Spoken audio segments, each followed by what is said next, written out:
लिखे है ना सर, कमीशन पास ना। आपने कभी गरीब किसी को देखा उसकी क्या हालत होती है? मेरे बच्चों के साथ देखिए, पानी ना निकलवाए, पानी ना निकलवाए, पानी ना निकलवाए।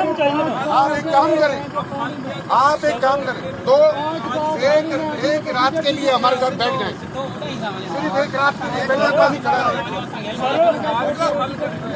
नहीं करेंगे आप, नहीं करेंगे आप।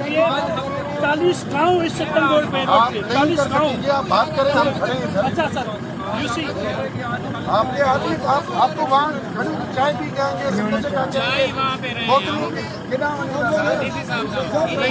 नहीं साहब, मेरी मेहनत का DCS